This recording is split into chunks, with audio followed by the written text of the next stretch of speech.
E qual é a parte que me mostra que essa aceleração está no movimento retardado? Quando ele fala de desaceleração constante de 2,5 metros por segundo. Ele deixa bem claro que é uma desaceleração. E a gente nota que nesse tipo de movimento a velocidade diminui e sua aceleração é negativa. Exatamente por ocorrer essa desaceleração, tá certo? Então, a gente tem que ficar atento também aos enunciados, é aquilo que eu sempre falo para vocês. A gente tem que saber interpretar a questão para saber o que é que ela está pedindo e aplicar na fórmula. Oi, gente, eu passei uma atividade para vocês, falando sobre calor latente, calor sensível, capacidade calorífica e calor específico. Eu vou falar somente sobre alguns deles e depois eu falo mais profundamente em outra videoaula, tá? Vamos começar com calor sensível.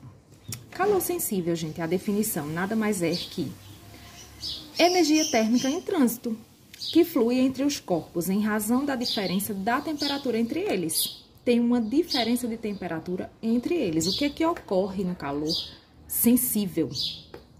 Por exemplo, a gente tem uma barra de ferro, certo? Vamos imaginar essa barra de ferro num sol escaldante de 30 graus Celsius. Tá lá exposto. O que é que vai acontecer com essa barra de ferro? A temperatura dessa barra de ferro, ela vai ter alteração, né? Ele não vai ficar na mesma temperatura, porém, o seu jeito, a sua integridade física não vai sofrer alteração. Ele é sólido e vai continuar sólido. Então, tá tendo ali energia térmica em trânsito. Tá tendo a energia térmica em trânsito, porém, o corpo, ele não vai sofrer alteração física nenhuma. Então, o calor sensível é basicamente isso. Deu para entender? Ficou claro, gente? É basicamente isso. Daí, o que acontece? E esse calor sensível, ele também pode ser chamado de calor específico. Então, calor sensível, calor específico é a mesma coisa e é representado pela letra C minúscula, certo? E ele tem a unidade de medida gramas por caloria, tá? E pode ser em joules por quilograma, Kelvin ou joules por quilograma Celsius. São as unidades de medidas utilizadas no calor sensível ou calor específico, que é a mesma coisa. Aí a gente vai para o calor latente, que é o oposto do calor sensível, é diferente. Porque é quando fornecemos uma energia térmica a uma substância. A temperatura, ela não vai variar. Porém, vai acontecer ali o quê? Um estado de modificação.